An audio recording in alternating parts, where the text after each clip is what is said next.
Hola a todos, acá vamos a hacer una resolución un poquito rápida tal vez de el primer parcial promocional de matemática. Como ven tenemos el tema A, son 7 ejercicios y más adelante tenemos el tema B. Vamos a estar saltando de uno al otro para ir resolviendo, pero vamos a ir resolviendo en orden. Así que empecemos por el ejercicio 1, ¿sí? Del regulatorio. Tenemos un polinomio que se llama P2, que es justamente el polinomio de Taylor de orden 2 centrado en x0 igual a menos 1. Observemos que ese menos 1 es justo donde está desarrollado el polinomio, porque acá tenemos todo como potencias de x menos menos 1. Acá x menos menos 1 al cuadrado multiplicado por 5 y acá sin multiplicar por nada. O sea, multiplicado por menos 1 más bien.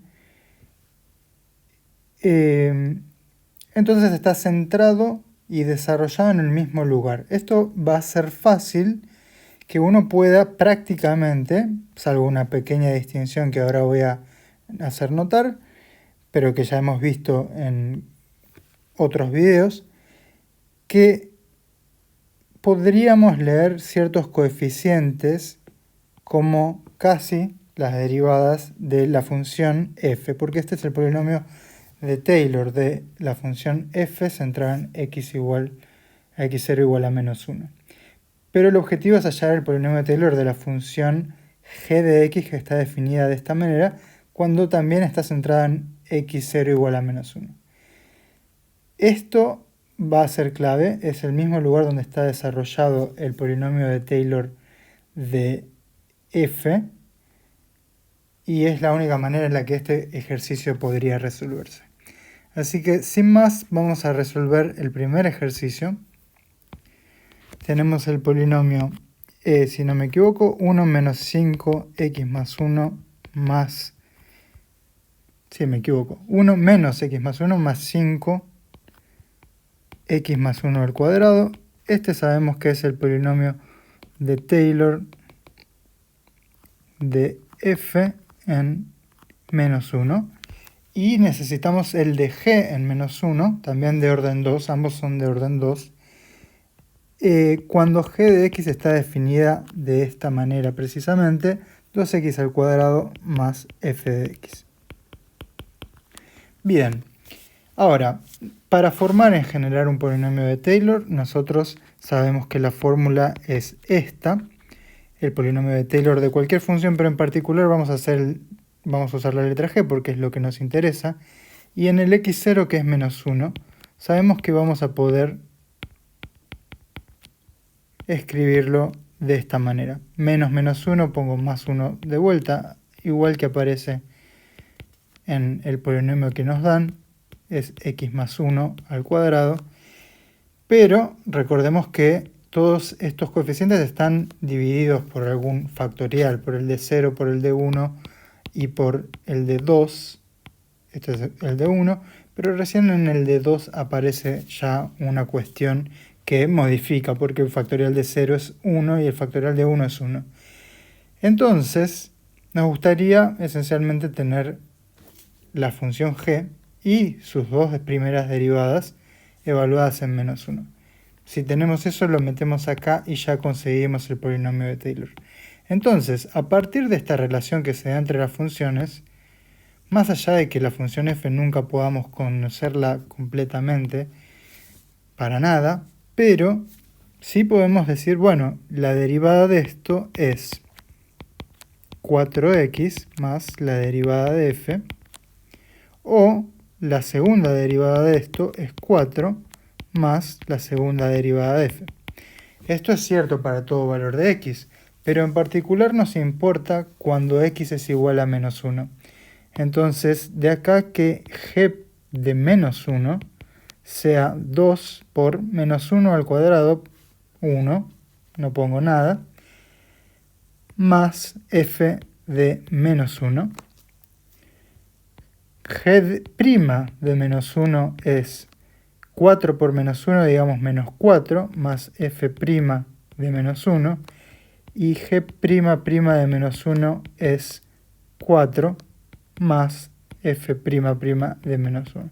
Entonces sería muy bueno para terminar el ejercicio y poder meter estas tres cosas en estos lugares, que nosotros conociéramos esto de acá, porque entonces podríamos sumarle esto que ya sabemos, que ya conocemos, y obtendríamos estos tres valores.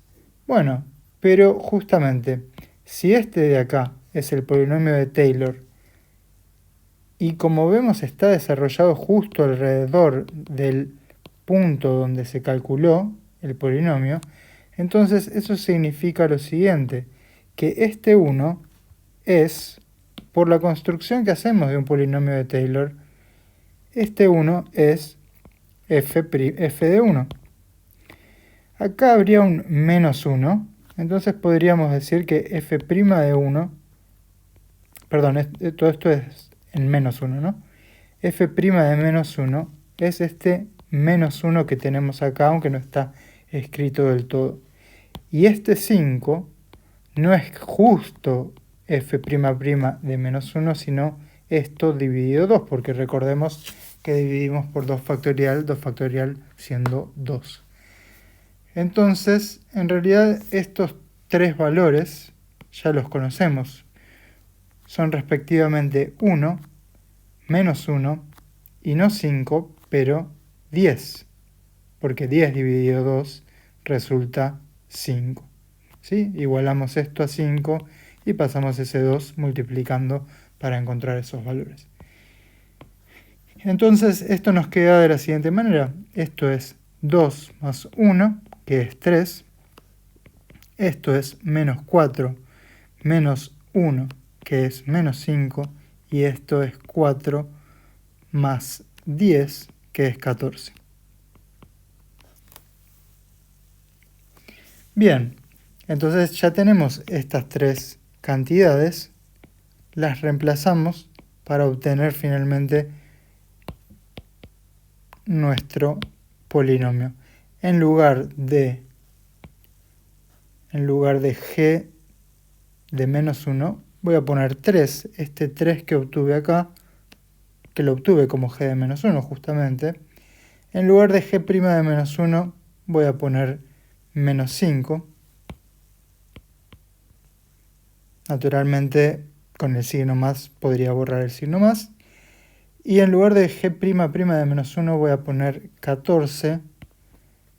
Que bueno, para un poquito de simplificar, podría escribir 14 dividido 2, que me da 7. Y finalmente, entonces, esta es la respuesta. Este es el polinomio buscado si hice todos los cálculos bien. Ahora, era fundamental que el polinomio estuviera desarrollado en el mismo lugar donde se calculó, porque si no, no podría leer este 1 menos 1, y bueno, no 5, pero 10, y así sucesivamente podríamos seguir si tuviéramos un polinomio de mayor orden. Si no, habría que ir a alguna propiedad como p' de menos 1 es igual a f' de menos 1, etc. Sabemos que el polinomio de orden n coincide hasta la enésima derivada con la función en el valor donde se hizo el desarrollo. Pero si ya lo tenemos escrito en el formato usual, ya centrado en el valor donde se hizo el desarrollo, casi que podemos leer esas derivadas directamente de la expresión. Así que ahora vamos a hacer el ejercicio análogo por ahí con un poquito menos de explicación del tema B. El tema B trata también de un polinomio de Taylor de orden 2. Está centrado en otro lugar, bueno, es también otro polinomio. Y hay que encontrar el polinomio de Taylor de orden 2 de esta otra función, pero también centrado en el mismo lugar, en el 1. Es decir, vamos a trabajar con el polinomio este es el polinomio, el ejercicio es el 1, 2 menos 2x menos 1 más x menos 1 al cuadrado. Y sabemos que g de x es 4x al cuadrado menos f de x. A ver si lo puse bien. Sí. Este es el polinomio de Taylor de f, centrado en 1. Nuevamente, acá lo importante es que está centrado en 1 y está desarrollado también en 1. X menos sx0, que es 1, x menos sx0, que es 1. Entonces rápidamente podemos decir, bueno, esto significa que f de 1 es 2. Este 2 de acá. ¿Sí? Este 2 de acá. También significa que f' de 1 es menos 2. Este menos 2 de acá. Y por último significa que f' de 1 es 2. Acá tenemos un 1, pero recordamos que esta es la segunda derivada, ¿no? Más 1. Es la segunda derivada, pero dividida por 2 factorial, que es 2, así que multiplicamos por 2 para obtener 1 por 2 igual a 2, que es el número que ponemos acá. Entonces, esto ya lo sabemos. Esta es la información precisa toda la información que nos está dando el polinomio de Taylor de orden 2 es esta, que como sabemos del ejercicio de recién, lo vamos a necesitar para hacer algo con el polinomio de Taylor de orden 2 que se nos pide también en 1 de la función g. Entonces, por un lado sabemos que g de x es esto, así que podemos considerar sus derivadas. G' va a ser 8x menos f' de x, y g'' va a ser 8 menos la segunda derivada de f. Bien, pero en particular nos interesa este valor en 1. 4 por 1 al cuadrado es 4, menos f de 1 que es 2. ¿Sí? Estoy usando que f de 1 es 2, como sabíamos de este, siendo el polinomio de Taylor, desarrollado en 1 de f. Bueno, esto nos da simplemente 2. G' de 1 nos da 8 por 1, que es 8, menos 2, o sea que nos da 10. Y G'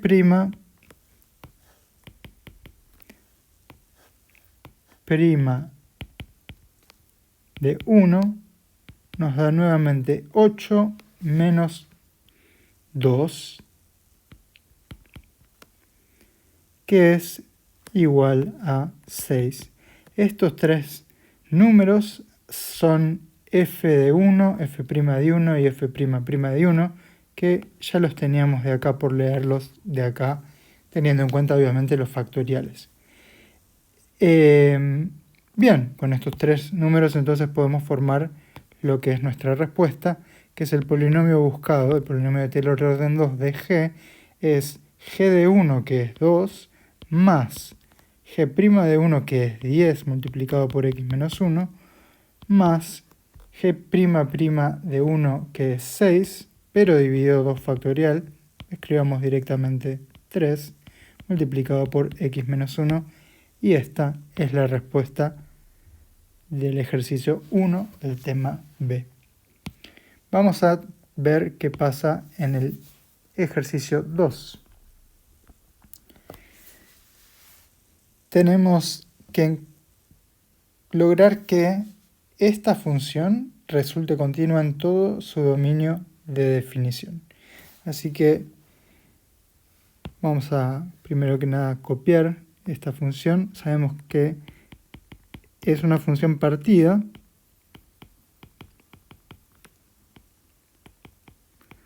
Tiene 3 tramos distintos, pero no me quiero equivocar al copiar. Y básicamente vamos a argumentar que esta función, tanto a la izquierda como a la derecha del punto de definición, donde se parte la definición, que es el 2, y este es el ejercicio 2 también. Así que volviendo a esto, perdón, menos 2. Sí, menos 2. Tanto a la izquierda como a la derecha de menos 2, la función coincide con una función continua. Por ejemplo, a la derecha de menos 2 tenemos algo que es a lo sumo una recta. Bueno, es una recta. Es una recta. En particular sería una constante si b es igual a 0, pero no importa, sería una recta horizontal. En fin, a la derecha de menos 2 es una recta que es una función continua. A la izquierda de menos 2 es un cociente de funciones continuas, así que también sería continua.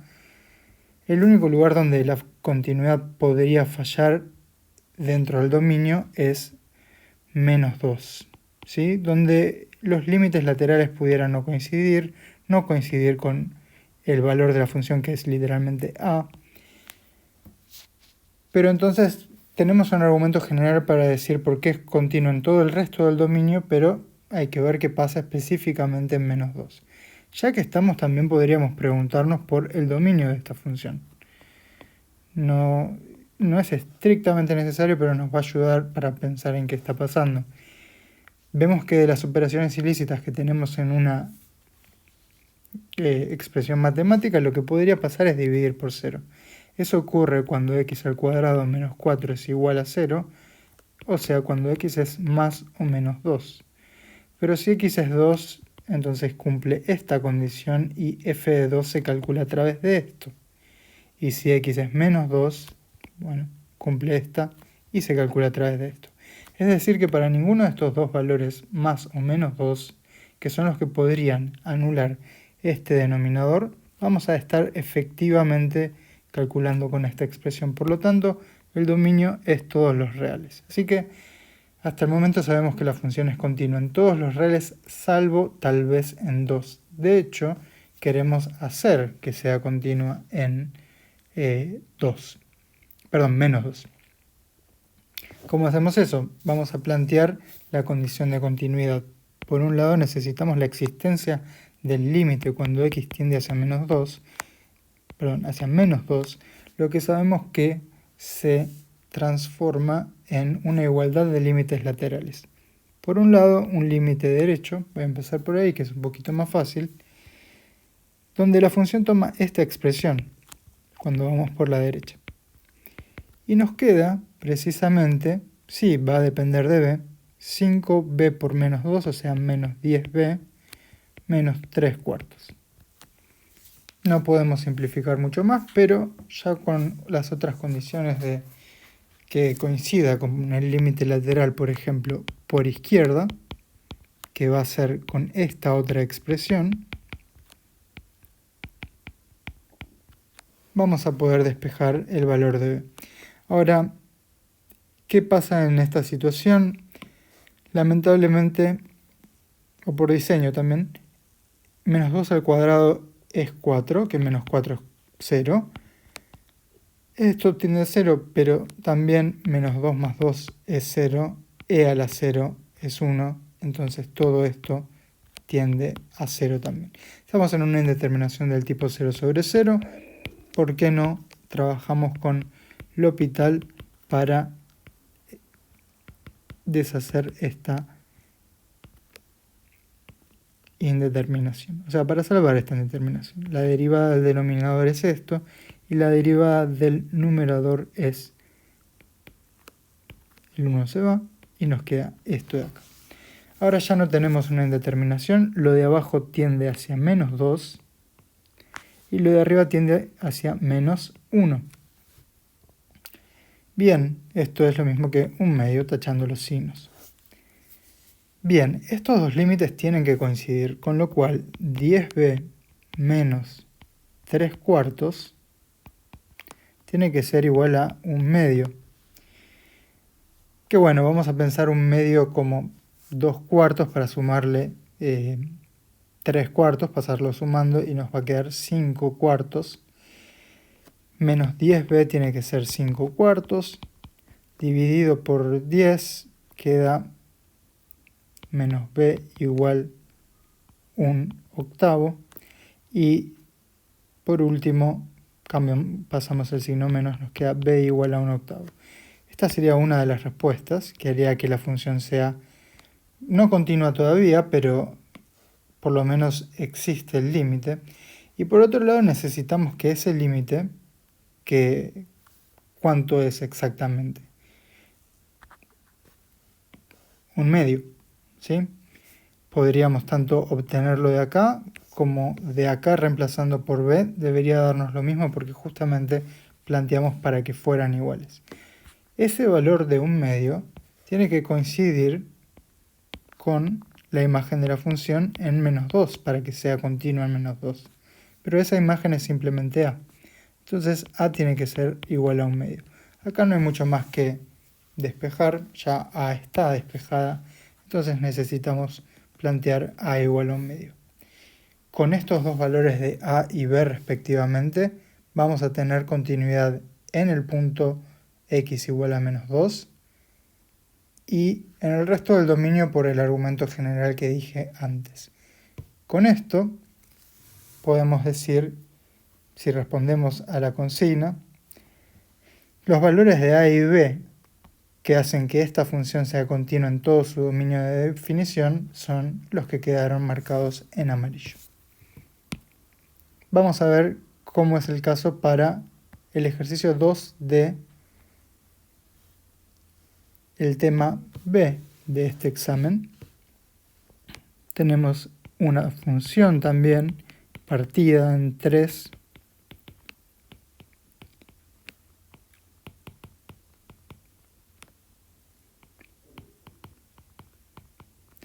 Todo esto es salvo error u omisión. Obviamente puede haber cometido algún error en alguna parte. Lo más importante es que logre transmitir los procedimientos y las ideas, los conceptos que llevan a los resultados. Entonces tenemos esta función y de vuelta tenemos que hallar los valores de a y b que hacen que sea continua esta función. Así que en el ejercicio 2, con esta función, de vuelta a la derecha del menos 3 tenemos una recta que es continua. A la izquierda del menos 3 tenemos una recta que es continua. Perdón, tenemos un cociente de, no sé, un exponencial con un polinomio. Ambas funciones continuas, por lo tanto también continua en su dominio. Bueno, podríamos preocuparnos por cuando x es más o menos 3, que hace que este denominador sea 0, pero observando si es menos 3 no vamos a calcular con esto, sino con esto. Y si es 3, vamos a entrar por acá y calcular con esto, que no tiene ningún problema en 3. De vuelta, el dominio es todos los reales.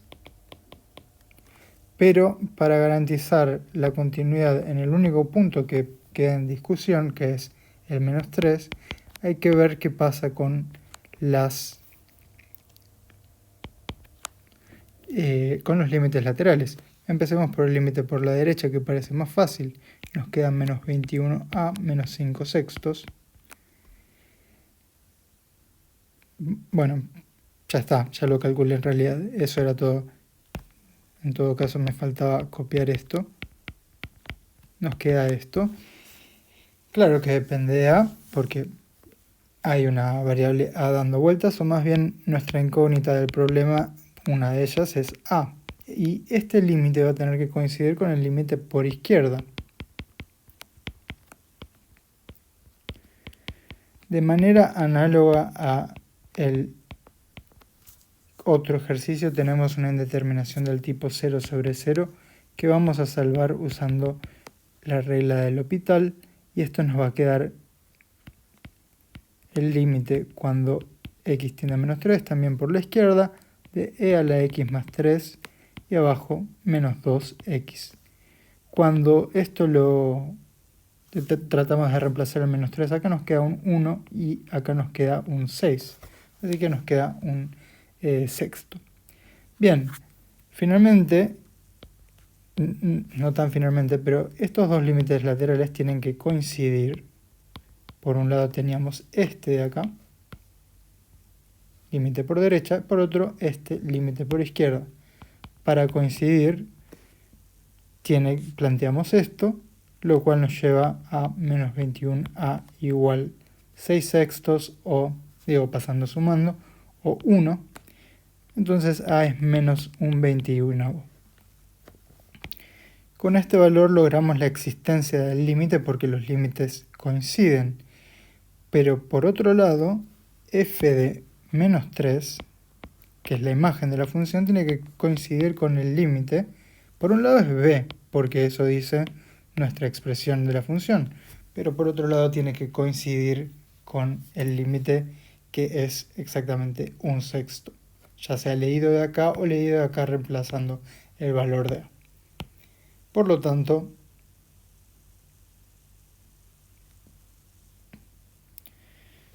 sí, creo que está correcto.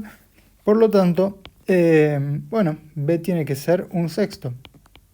De vuelta acá no hay mucho más para despejar. Los valores de a y b que hacen que la función sea continua en todo su dominio de definición son estos dos en amarillo.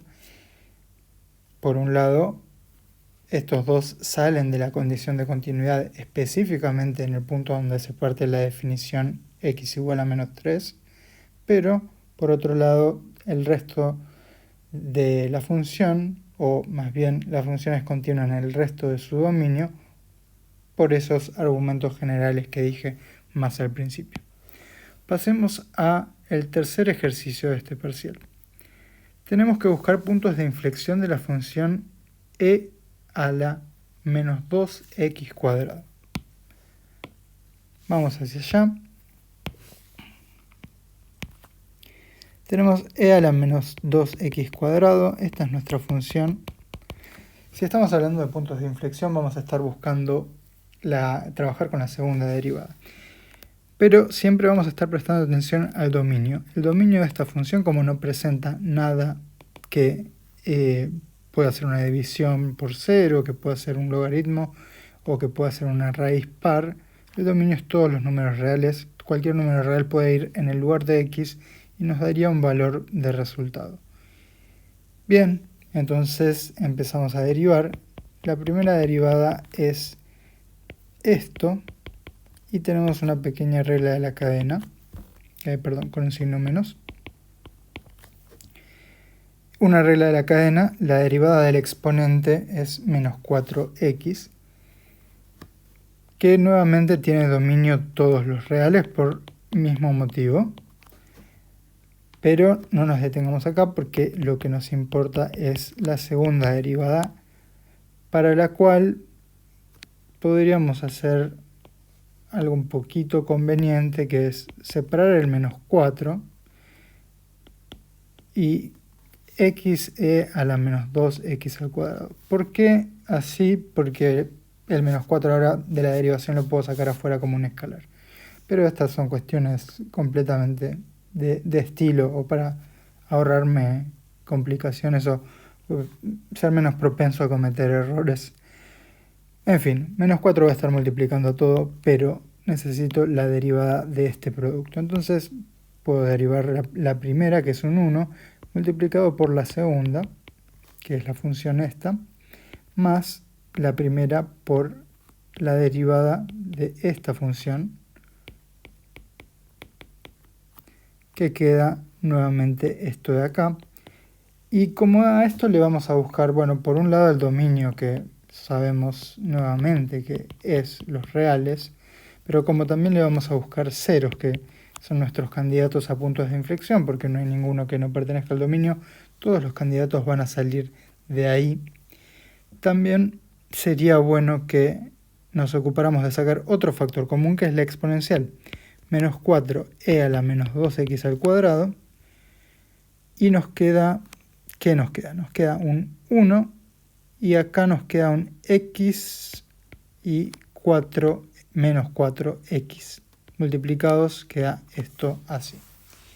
Bien, finalmente estamos buscando cuando esto es igual a 0. Bueno, este menos 4 no va a cambiar nada, no puede ser 0. Esto tampoco puede ser 0 porque es una exponencial. Y esto sí puede ser 0. Efectivamente cuando, bueno, podríamos resolver la ecuación, pero efectivamente cuando x sea más o menos un medio. Nos quedaría x al cuadrado un cuarto por 4, 1, 1 menos 1, 0. Estos son los dos ceros de esta ecuación que es cuadrática, así que solamente va a tener a lo sumo dos soluciones reales. Cuando separemos nuestra recta real, lo haremos entonces en un medio y menos un medio. Y vamos a ver qué pasa con el signo en puntos intermedios de la segunda derivada. Por ejemplo, en el 0. En el 0 todo esto se va. Esto es positivo siempre, pero esto es negativo.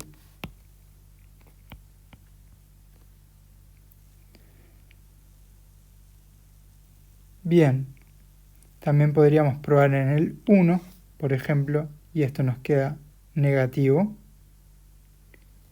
pero esto es positivo y esto es negativo, o sea que nos queda positivo.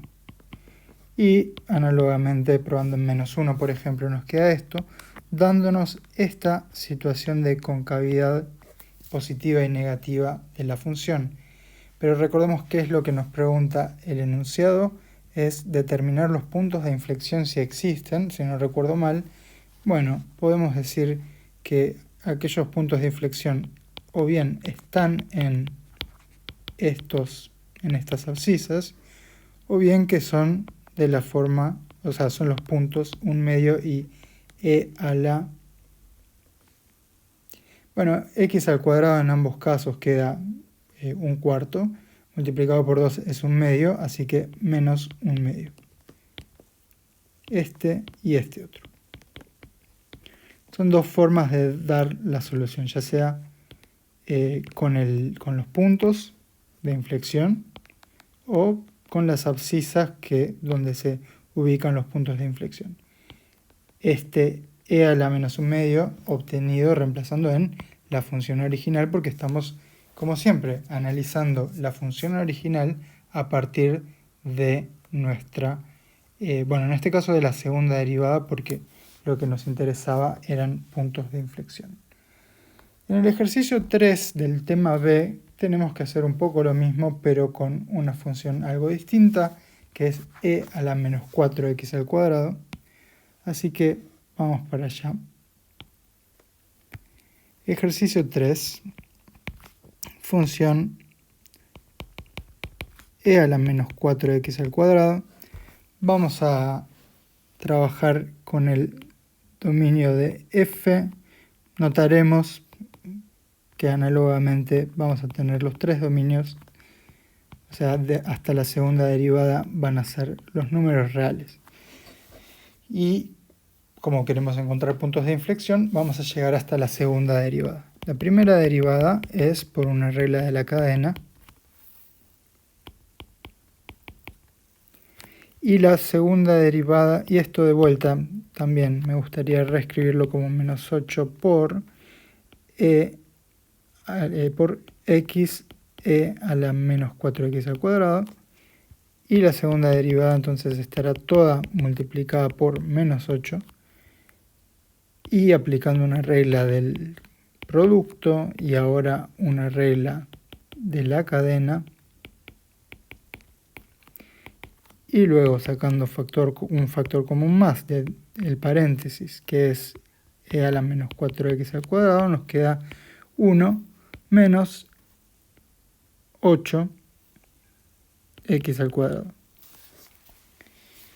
Si no me equivoco. Bien. De vuelta, estamos buscando ceros de esto. Vamos a estar buscando cuando x al cuadrado es igual a 1/8. Esto es un poquito más complejo, pero tampoco tanto. Podemos decir que simplemente la raíz cuadrada, más o menos la raíz cuadrada de 1/8.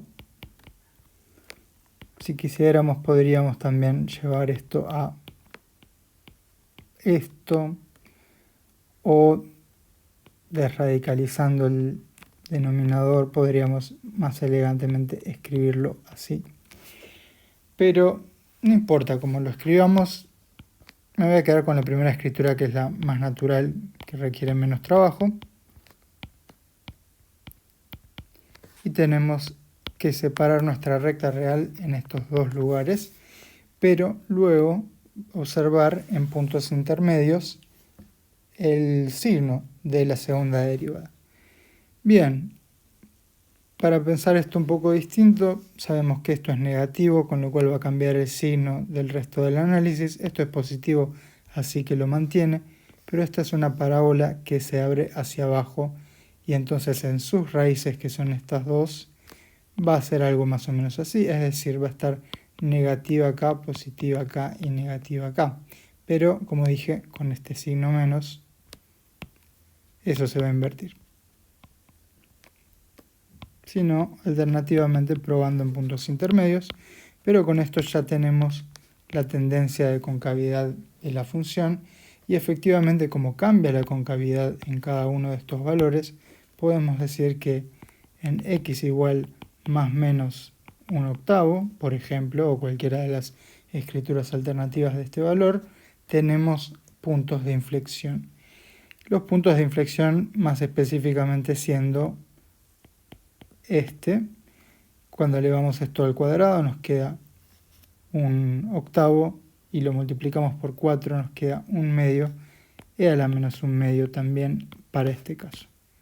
Como estoy obteniendo ese e a la menos 1/2, nuevamente reemplazándolo en la función original, porque en todos los casos estamos trabajando con la primera o la segunda, en este caso con la segunda derivada, para que nos diga algo de información sobre el gráfico o sobre la función f, la función original.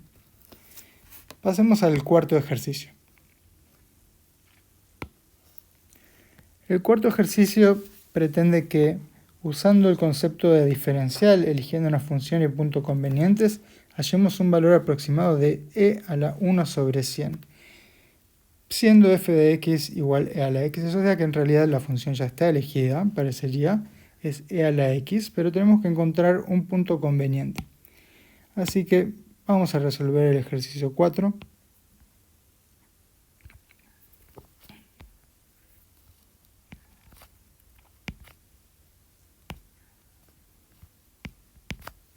El ejercicio 4 entonces requiere que usemos diferenciales para aproximar e a la 1 sobre 100. Sabemos que nuestra función con la que vamos a trabajar es e a la x. Esto podría hacerse también por recta tangente y llegar al mismo valor, pero nos pide que usemos diferenciales. Ahora, ¿cuál podría ser nuestro x0?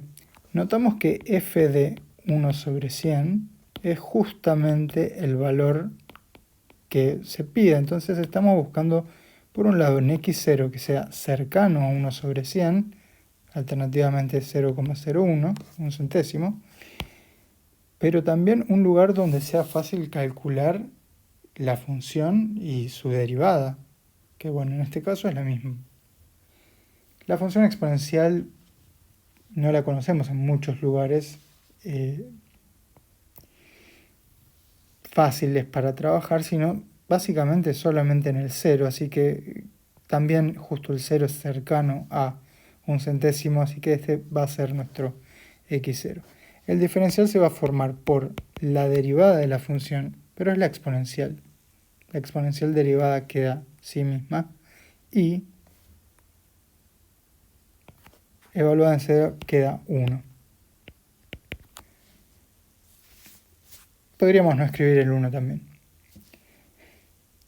Pero, entonces el diferencial, tomando que nuestro delta x es nuestro x, que es un centésimo, menos el x0, esto es un centésimo, exactamente. Pero recordemos que esto solo aproxima el incremento y que entonces necesitamos también sumarle el valor de la función en el x0, si no, no llegamos a lo que se pide, aproximamos el incremento y no el valor de la función. Ahora, f nuevamente es la exponencial y evaluada en 0 da 1, así que esto da 1 o 100 centésimos para dejar un 101 centésimos o alternativamente 1,01 sin redondear absolutamente nada. Podremos verificar que esto es parecido al valor de calculadora que obtenemos cuando calculamos e a la 1 centésimo. Por otro lado, en el tema siguiente, tenemos un enunciado bastante similar, pero trabajando con un 200avo.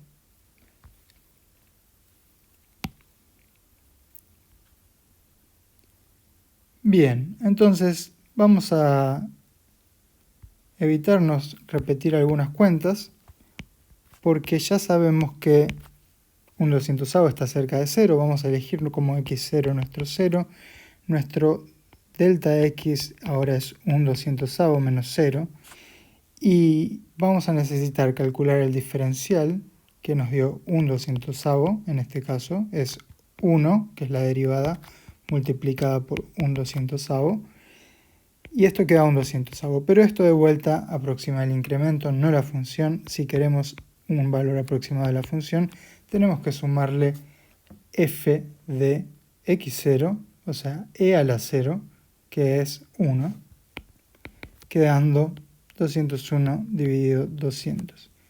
O si queremos 1,005. De vuelta, sin redondear.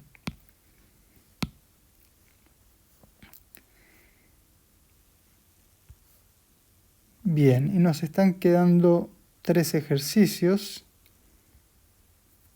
El último ejercicio no promocional es un poquito, hay que hacer cuentas, pero tenemos el ejercicio 5. Tenemos dos vectores y queremos hallar todos los vectores del módulo 3 que sean perpendiculares a u y b simultáneamente.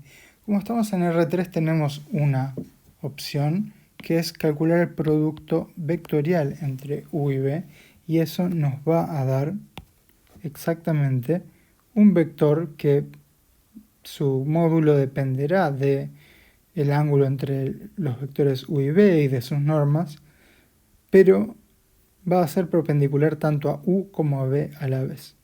Entonces, podríamos, con la regla mnemotécnica que quisiéramos, sabemos que tendríamos que calcular menos 2, 3, 1 por 1, 2, menos 1. Esto por lo menos para tener un vector perpendicular. Luego lo ajustaremos para que tenga módulo 3. Así que vamos a hacer este ejercicio 5.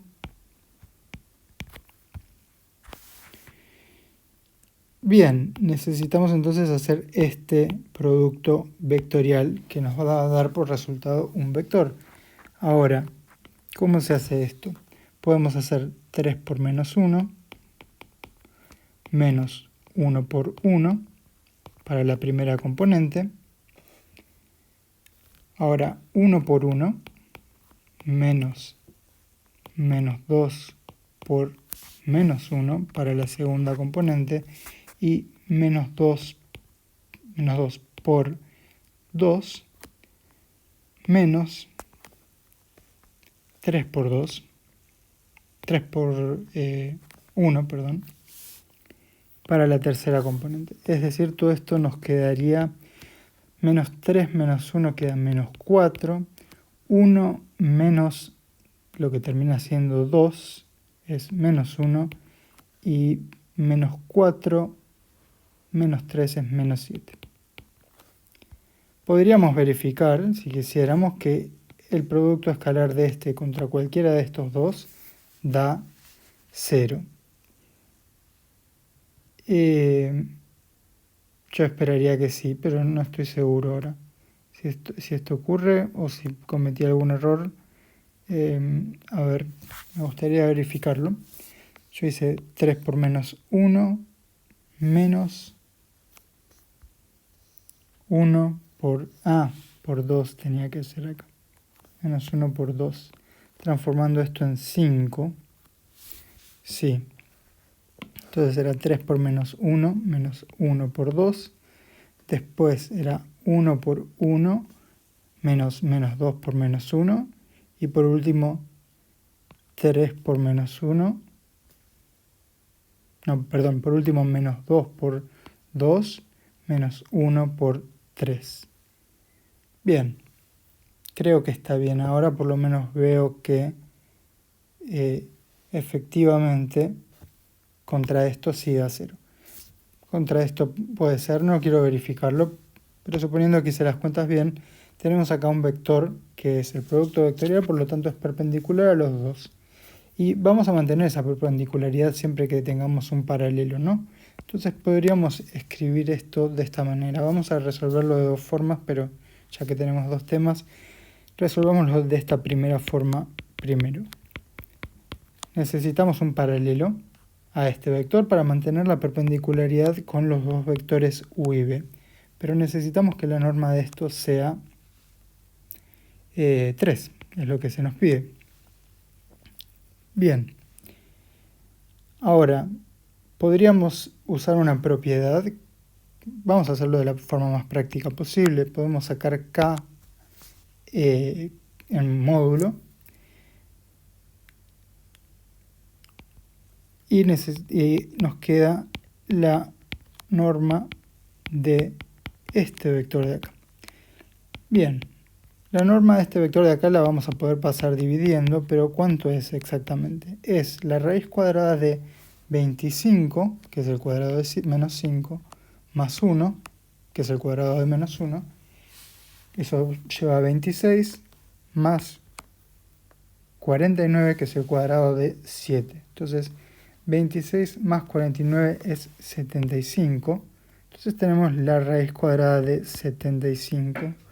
O, personalmente me gustaría sacar un 5 al cuadrado para que quede un 3 acá. Y de hecho, 3 dividido la raíz de 3 es exactamente 3. La raíz de 3. Entonces, eso para simplificar un poquito, pero no es necesario, no es estrictamente necesario. Es otra manera de escribir el número, pero claramente un poco más conveniente. Bien, tenemos de acá dos valores de k.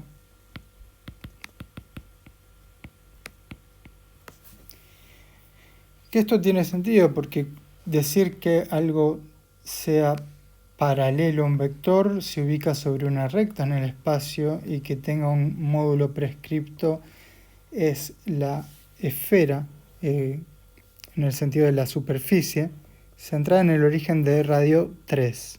Entonces, esa recta que pasa por el origen también va a intersectar a la esfera en dos puntos precisamente.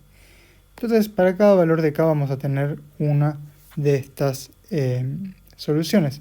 Por un lado, con k, el valor positivo, nos va a quedar menos raíz de 3, menos raíz de 3 sobre 5, menos 7 raíz de 3 sobre 5, y con el valor de k negativo, bueno, con todos los signos cambiados, nos va a quedar justamente el vector opuesto. Cualquiera de estos dos es un vector que satisface que su norma es 3, se podría verificar, no es necesario, pero se podría, y que es perpendicular a este y a este, también lo podríamos verificar, pero esto se sigue de que es paralelo a este de acá, que por construcción, por ser el producto vectorial entre estos dos, es perpendicular a estos dos. Bien, ¿qué pasa si hacemos el ejercicio 5 del tema B? También tenemos dos vectores y queremos encontrar vectores de módulo 3 que sean perpendiculares a A y B. En el otro caso también era de módulo 3, si no me equivoco. Si se las cuentas bien, sí, si leí bien. Entonces, sería interesante, nuevamente, ahora con un poquito menos de palabras, calcular este producto vectorial. Y luego ajustarlo para que tenga un módulo 3. Entonces el ejercicio 5 empieza por ese producto vectorial.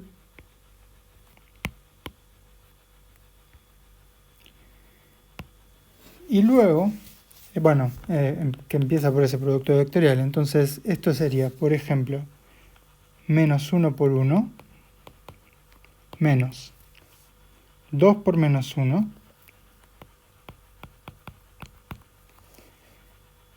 después 2 por 2, menos 3 por 1,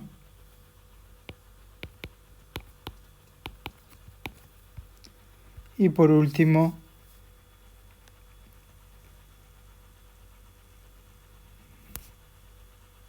y por último 3 por menos 1, menos 1 por 2. Si no me equivoco, esto da por resultado menos 1 más 2, o sea, 1. Y después 4 menos 3, 1. Menos 3 más 2, menos 1. Bien. Y esto, efectivamente, por lo menos es perpendicular a este. Y también a este. Así que, bueno, parece que en este caso sí salió bien el producto vectorial seguramente. Lo podemos verificar, ¿no? Yo lo acabo de verificar mentalmente, pero haciendo el producto escalar y viendo que de 0. Ahora, de vuelta, vamos a necesitar un paralelo a este vector. Para hacerlo un poco distinto, podríamos, o bien, como este es un poquito más sencillo, que vemos que tiene norma 3, raíz de 3. Podríamos decir, bueno, podemos dividirlo por la raíz de 3 y luego multiplicarlo por 3 para que tenga, podemos escribirlo así, luego multiplicarlo por 3 para que tenga el módulo pedido, que es 3. Cuando lo dividimos por su norma, lo estamos haciendo de norma 1, pero luego lo alargamos para que tenga la norma pedida. Pero hay que recordar que de ese razonamiento no se desprende que también hay que considerar el opuesto. Bueno, también hay que considerar el opuesto. Esta sería una manera. Y la otra manera sería, volviendo a que es un paralelo de esto,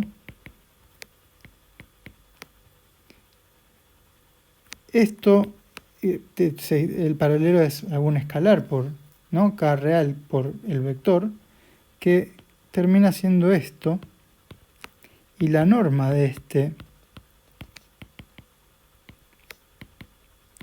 es igual a la raíz cuadrada de k cuadrado más k cuadrado más menos k al cuadrado. El cuadrado se distribuye en el último caso y menos 1 al cuadrado es 1. Entonces todo esto queda la raíz cuadrada de 3k cuadrado, que también se distribuye la raíz cuadrada de 3 por la raíz cuadrada de k cuadrado, que hace aparecer el módulo que necesitamos para decir que, bueno, sabemos que toda esta norma finalmente tiene que ser igual a 3. Con lo cual, sin hacer ninguna simplificación y con el más menos queda esto de acá. Observemos que si nuestro vector es k por esto, con k siendo estos dos valores, esos valores están acá mismo, o sea, tenemos la misma respuesta. Pero de vuelta, este lo vamos a simplificar a ser más o menos la raíz de 3, y entonces nos quedan las dos soluciones, la raíz de 3 menos raíz de 3, reemplazando el valor de k, ¿no? por en este lugar, o en este lugar, es lo mismo, y su opuesto cuando tomamos menos raíz de 3 por k. Estas son las dos soluciones del ejercicio, estos son los dos vectores que son perpendiculares a y B y a la vez son de módulo 3, como se puede verificar. Recordemos que en estos enunciados tenemos que encontrar todos los vectores, entonces recordar que son dos, no va a ser uno solo. Bueno, vamos a hacer un poco de promocional ahora. Tenemos el ejercicio 6. Tenemos la raíz cuadrada como función y tenemos que encontrar el valor intermedio del intervalo 1, 4 que verifica el teorema de Lagrange o del... No, perdón, el teorema del valor medio del cálculo integral. Hay que enunciarlo, interpretarlo geométricamente usando la función dada. Bueno, vamos hacia eso. Acá por ahí hay que explicar un poco más, pero también hay que hacer algunas cuentas.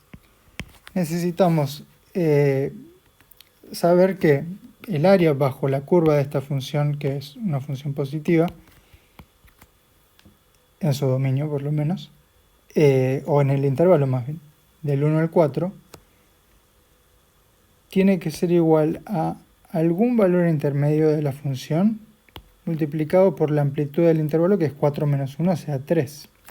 Como esto es x a la 1 medio, al integrarlo podemos integrarlo como x a la 3 medios dividido 3 medios. Más alguna constante, dividido 3 medios o multiplicado por 2 tercios es lo mismo, más alguna constante, pero no nos va a preocupar eso porque tenemos que hacer Barrow. Esto es 2 tercios por... Lo voy a sacar afuera el 2 tercios para hacer la cuenta un poquito más rápido. Tenemos 8 menos 1. O sea que nos queda 14 tercios. 14 tercios tiene que ser igual a la raíz de c por 3. Entonces pasamos el 3 dividiendo, 14 novenos igual raíz de c. Y por último c tiene que ser 184, si no me equivoco eso es 14 por 14, dividido 81. Este valor de C podemos observar que está entre 162 y 243, así que está entre 2 y 3, así que está en el intervalo. De todas maneras, por motivos de que esta función cumple las hipótesis en este intervalo del teorema, el valor de C que encontremos, como encontramos uno solo, necesariamente va a estar en el intervalo. Pero también lo podemos verificar. Bien, ahora en cuanto a la interpretación geométrica, es que vamos a tener, y este gráfico lo podemos hacer un poco mejor o un poco peor según cómo dibujemos, y también podemos tomar algunos valores para graficar nuestra función, la raíz cuadrada de x, pero estamos entre el valor 1 y el valor 4 y encontramos un valor que sí está un poquito más arriba de 2, pero esto igual no va a estar a escala, que es nuestro C. Nuestro C es 184,81 Aux, que pasa por un punto donde su imagen, o sea, la raíz de C es 14 novenos. La interpretación gráfica de esto es que el área bajo la curva, que podemos por un lado pintarla de esta manera, va a ser igual a un rectángulo de altura raíz de C o f de C, que es decir, si f es nuestra raíz cuadrada, que es 14 novenos, así que vamos a tomar esta altura para un rectángulo, y 3, que era 4 menos 1, como base, esta base de acá. Es decir, este rectángulo de acá. Algo más o menos así. Todo lo que está por debajo de la línea verde, pero también entre las líneas azules. Todo nuestro análisis se acota a las líneas azules. Y la interpretación gráfica finalmente podríamos decir, para darla, que si bien hay partes que están pintadas por lo verde pero no por lo azul, es decir, que se corresponden a estar dentro del rectángulo pero fuera de el área bajo la curva, o esto último que estoy pintando, un pedacito de área bajo la curva que no está en el rectángulo. Bueno, estas partes se compensan mutuamente y el área bajo la curva es exactamente igual al área de este rectángulo. Esa es la interpretación geométrica. Pasemos a el ejercicio 6 del tema B y tenemos para la función raíz de 2x y estamos entre 2 y 8. Así que vamos a hacer este ejercicio 6.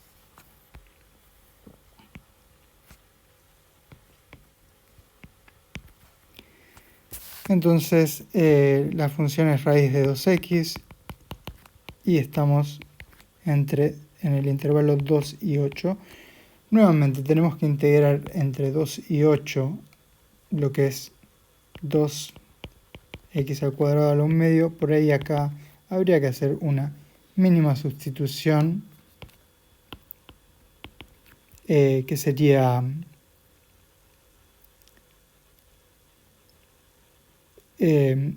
u igual 2x de u igual 2 de x, o sea que de x es un medio de du.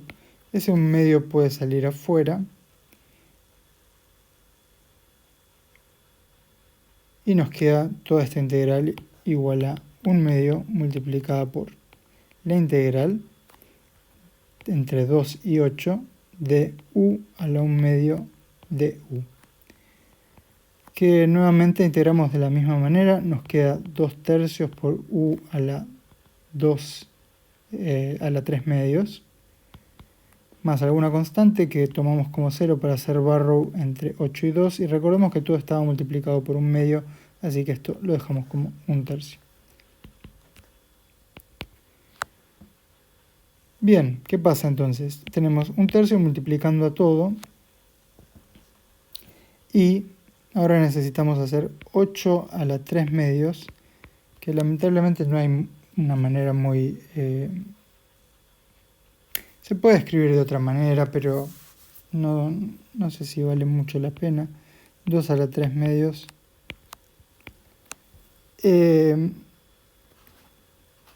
Por ejemplo, se podría decir que la raíz cuadrada de 8 es 2 por raíz de 2. Y eso al cubo, ¿sí? 2 por raíz de 2 y eso al cubo quedaría 16 raíz de 2, si no me equivoco. Porque 2 al cubo queda 8 y raíz de 2 al cubo queda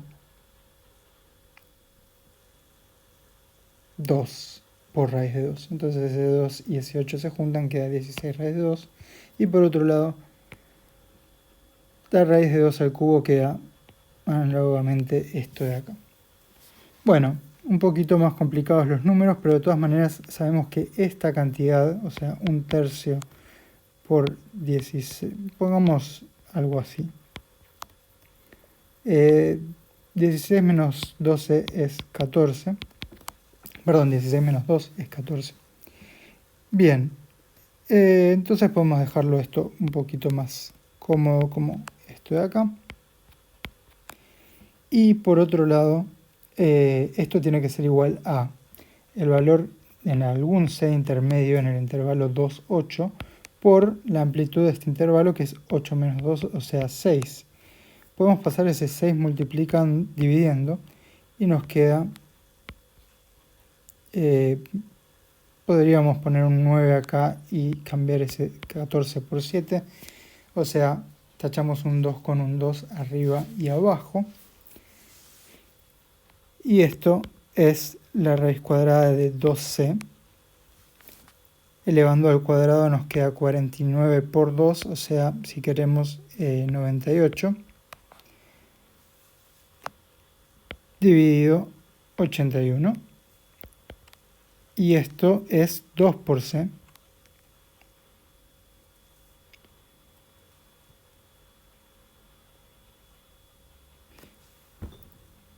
Creo que acá estoy teniendo un problema porque porque el c que estaríamos obteniendo quedaría de vuelta 49 81avos, que no está en el intervalo, así que evidentemente cometí algún error en alguna parte. Primero que nada, si yo, primero en la integración, si yo derivo esto, baja un 3 medios, que se tacha este 3 con este 3, queda 1 medio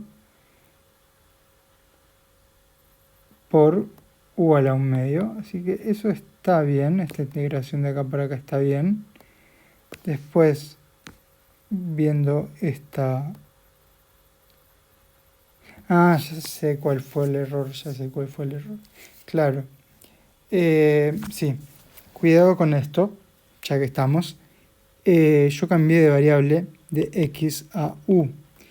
Bueno, también cambian con eso los extremos de integración.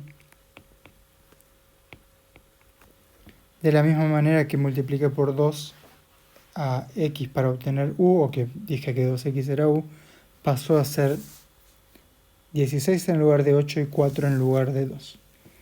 Lo cual hace las cuentas mucho más sencillas, porque ahora tenemos que hacer 16 y 4 a la 3 medios, pero 16, la raíz cuadrada es 4 y el cubo es 64.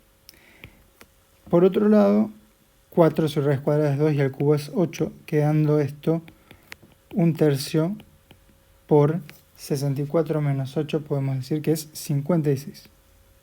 Podemos decir 56 tercios. Bien, entonces es 56 tercios, que es un número un poco más grande, y por lo tanto esperamos que funcione mejor. 56 tercios, de vuelta, dividido este 6 de acá, bueno, podemos nuevamente, voy a borrar todo esto para seguir a partir de esto, podemos nuevamente pasar un 3, quedando un 9 acá, y el 2 lo sacamos del numerador, quedando 28. 28 novenos es la raíz de 12. Bien, al cuadrado me voy a limitar a poner 28 al cuadrado dividido 81. Evidentemente este es un número bastante más grande, que esperamos que esté en el intervalo. No todavía, en realidad no todavía, sino porque esto es 12. Pero cuando finalmente despejamos C, por ejemplo así, sin hacer ninguna otra cuenta, vamos a pretender que este número sí esté en el intervalo 2, entre el 2 y el 8. Necesariamente tiene que estarlo, esto de hecho es 784, 162 avos, necesariamente tiene que estarlo porque nada, se satisfacen las hipótesis del teorema para esta función y este intervalo, por lo tanto, el único valor de C viable que encontramos, que es este, tiene que estar entre 2 y 8, pero si queremos verificar, esto es aproximadamente 4,8, así que estamos bien en ese sentido. Y de vuelta, la interpretación geométrica no va a diferir mucho porque la función no difiere mucho. Tenemos que graficar esto. Y ahora van a ser 2 y 8, de vuelta, no a escala, los valores donde estemos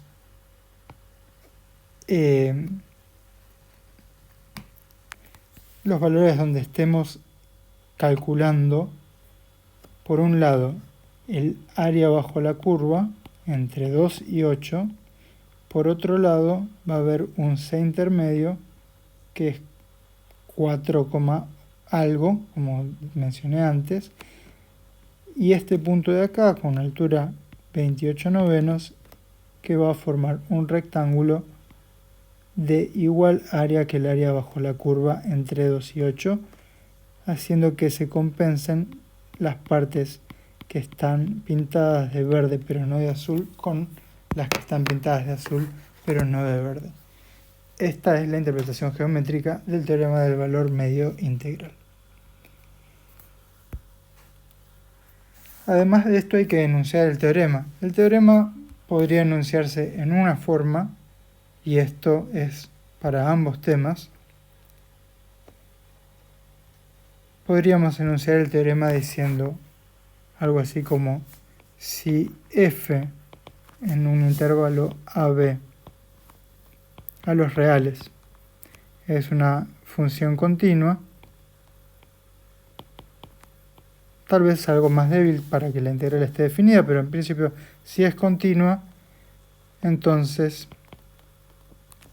existe un c en el intervalo abierto AB tal que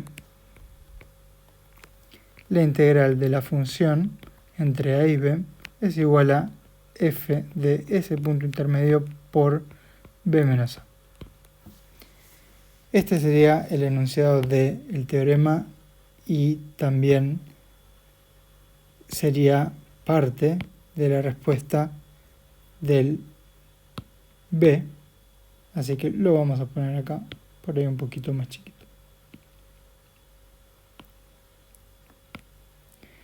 Así que básicamente la respuesta está dada en ambos casos por el enunciado del teorema y el gráfico de la función y las áreas que se compensan.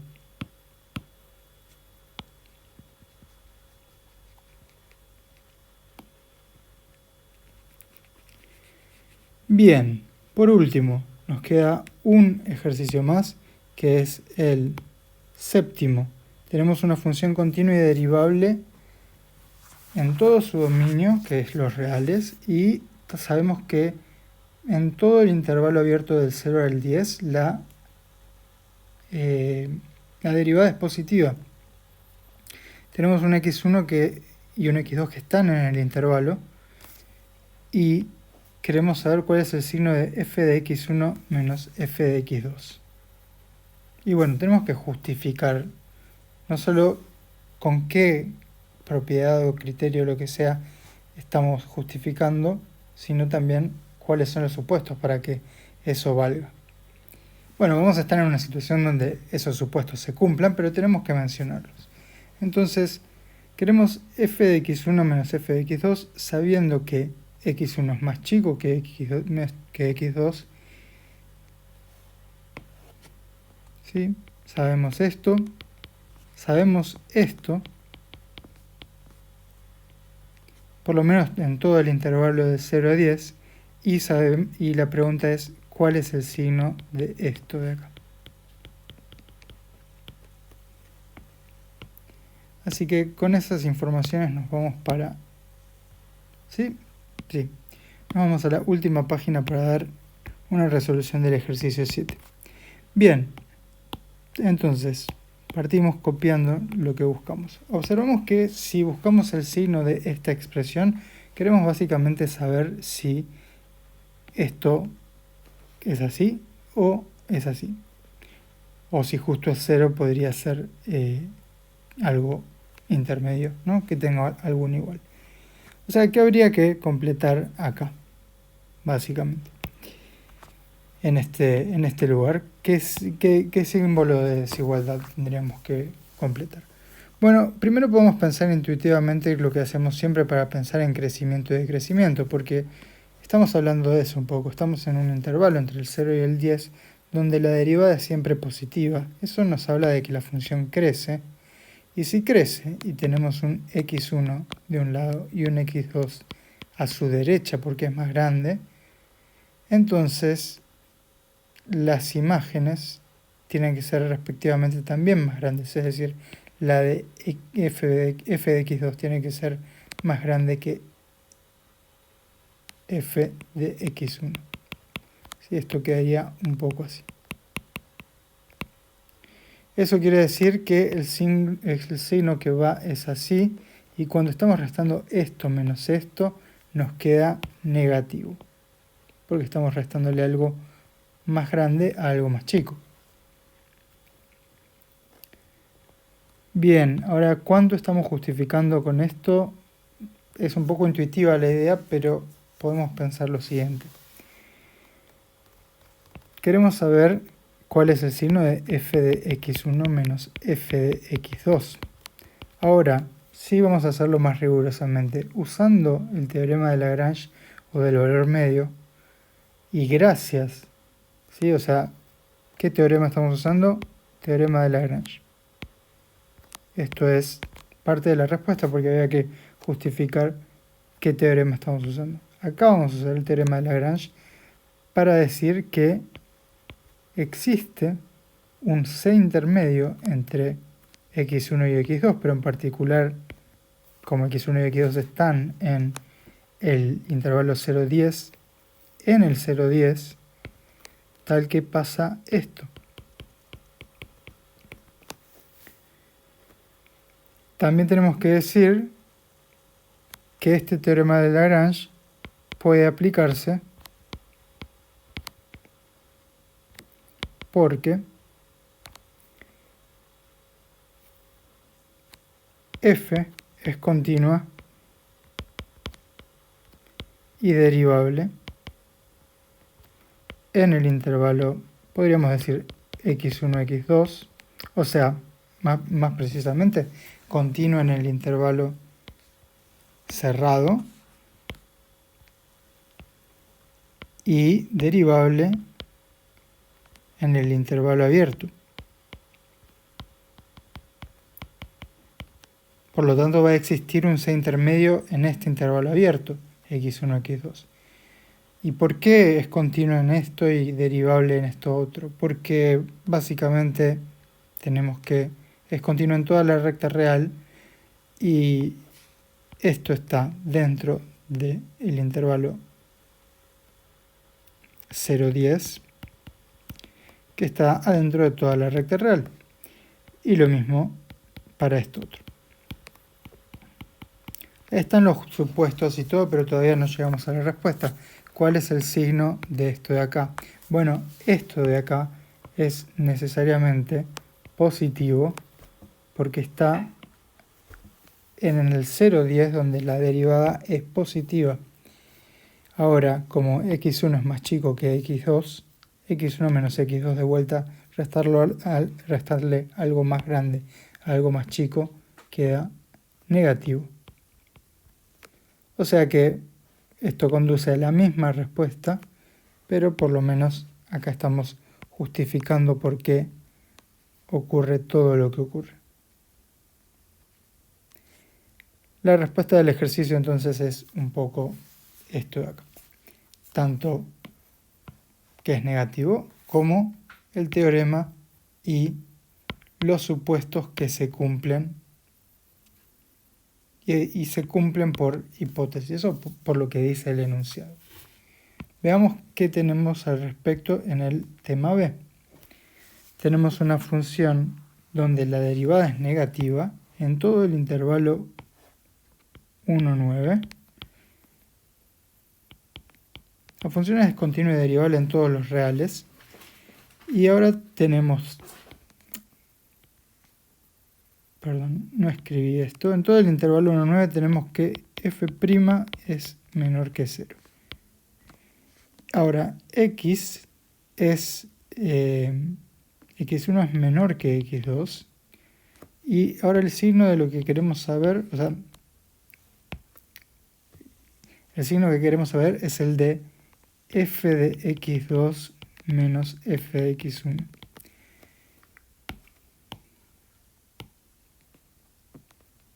Vamos con todo esto para una página en blanco y terminamos con este video. El ejercicio 7, entonces, es así. Tenemos esta situación.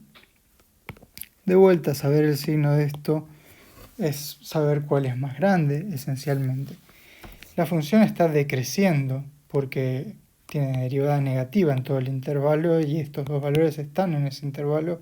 Decrecer significa que uno más chico pasa a ser más grande en la imagen y el más grande pasa a ser más chico. Entonces, esto es más chico que esto.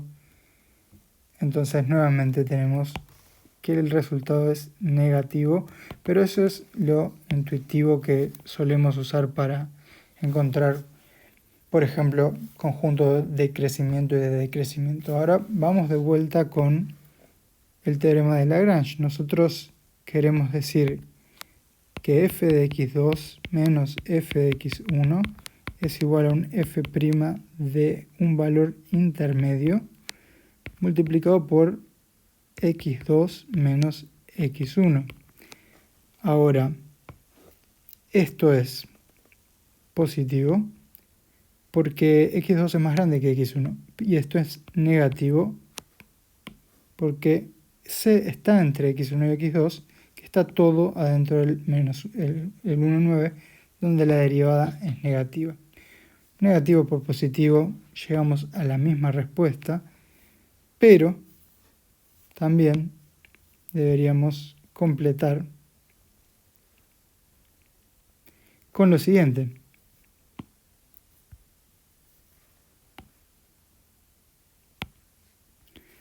Acá estamos usando en este ejercicio 7 del tema B, estamos usando de vuelta el teorema de Lagrange o del valor medio para establecer la existencia de SC, que puede aplicarse nuevamente porque la función es continua en el x1, x2 cerrado y derivable en el abierto, porque x1, x2 está adentro del 1,9, que está dentro de toda la recta real, y lo mismo tanto el conjunto, el intervalo cerrado como el abierto, y esto se nos dice que en realidad es derivable en toda la recta real y continua en toda la recta real, ¿correcto? Entonces, en particular lo va a hacer, ¿sí? Dice derivable en todo su dominio y aparentemente su dominio sería todos los reales. Entonces,